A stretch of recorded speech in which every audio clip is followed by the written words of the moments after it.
আসসালামু আলাইকুম রহমতুল্লাহি ওবরাকাতু। আলহামদুলিল্লাহ, সমস্ত প্রশংসা আল্লাহ সুবহানাহু ওয়া তাআলার জন্য। অতঃপর দুরূদ এবং সালাম বর্ষিত হোক আমাদের প্রিয় নবী রাসূলুল্লাহ সাল্লাল্লাহু আলাইহি ওয়াসাল্লামের প্রতি। সবাই বলি সাল্লাল্লাহু আলাইহি ওয়াসাল্লাম। আজকে আমাদের প্রশ্নোত্তর সিরিজের ২২ নম্বর পর্ব এবং আমার সাথে আছে আমার ছোট ভাই মুবাশশিরুল ইসলাম রাবিত। তো তাকে আমি ৫টি প্রশ্ন করব। তো দেখি সে প্রশ্নগুলোর উত্তর দিতে পারে কিনা। তোমার জন্য প্রথম প্রশ্ন, সেটা হচ্ছে পবিত্র কোরআনের কোন সূরার কত নম্বর আয়াতে ২ বার লা ইলাহা ইল্লাল্লাহ বলা হয়েছে?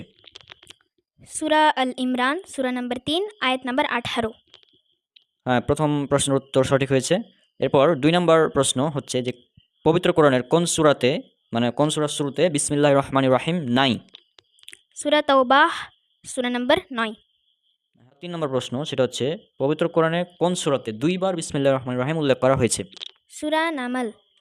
হ্যাঁ, পবিত্র কোরআনে সূরা নামাল, এটা হচ্ছে পবিত্র কোরআনের ২৭ নম্বর সূরা। এর ৩০ নম্বর আয়াতে আবারও বিসমিল্লাহির রহমানির রহিম উল্লেখ করা হয়েছে। দিয়ে মোট পবিত্র কোরআনে ১১৪টি সূরা, ১১৪ বার বিসমিল্লাহির রহমানির রহিম উল্লেখ করা হয়েছে। এবার ৪ নম্বর প্রশ্ন, পবিত্র কোরআন তিলাওয়াতের পর সদাকল্লাহ বা সদাকল্লাহু আলিয়্যুল আযীম ইত্যাদি বলা কি? বিদআত। হ্যাঁ, এগুলো হচ্ছে বিদআত। কারণ এখন অনেকে প্রশ্ন করতে পারেন যে রনক ভাই, আমরা তো এগুলো করি, মানে কোরআন তেলাওয়াতের পর সদাকল্লাহ বলি, তো এটা আপনি বিদআত কেন বললেন? এর উত্তর হচ্ছে যে এই পবিত্র কোরআন সর্বপ্রথম কে তিলাওয়াত করেছেন? রাসূলুল্লাহ সাল্লাল্লাহু আলাইহি ওয়াসাল্লাম, তারপর সাহাবীগণ, তারপর তাবেঈন, আমাদের ৪ মাযহাবের ইমাম আছে আবু হানিফা, ইমাম মালিক, ইমাম শাফিঈ, ইমাম আহমদ বিন হাম্বল রাহিমাহুল্লাহ। তাদের মধ্যে কেউ পবিত্র কোরআন তিলাওয়াত করার পর সাদাকাল্লাহু আলাইহিল আযীম ইত্যাদি বলেননি। এখন আপনি যদি বলেন যে তারা বলেছেন, তাহলে আপনি দলিল দিবেন।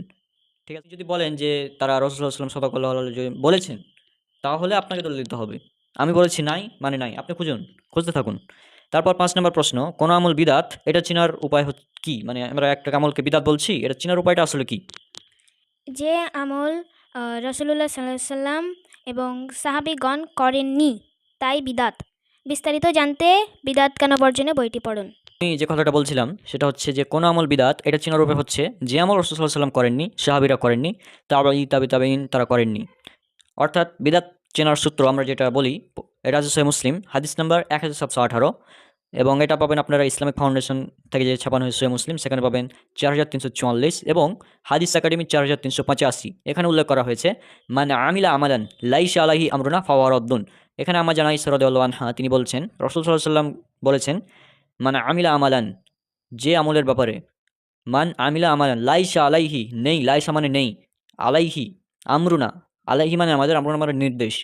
হ্যাঁ, তো তাহলে এর অর্থ হচ্ছে মানে আমিলা আমালান লাইসা আলাইহি আমরুনা ফাহুয়া রাদ্দুন, যে আমলের ব্যাপারে আমাদের কোনো নির্দেশনা নেই সেটা বাতিল, মারদুদ, পরিত্যাজ্য, মানে বাতিল, পরিত্যাজ্য, বিদআত, মারদুদ, মানে ওই আমলটা বাতিল একদম, যে আমলের ব্যাপারে রাসূলুল্লাহ সাল্লাল্লাহু আলাইহি ওয়াসাল্লামের নির্দেশনা নাই।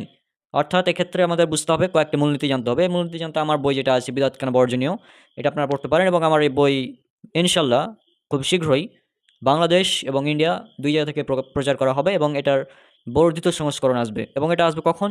ইনশাল্লাহ আমি যদি বেঁচে থাকি, তাহলে আল্লাহ যদি আমাকে বাঁচিয়ে রাখেন, তাহলে ইনশাল্লাহ এটা আমার অনার্স যখন কমপ্লিট হয়ে যাবে, তারপর ইনশাল্লাহ আপনারা পেয়ে যাবেন বইটি।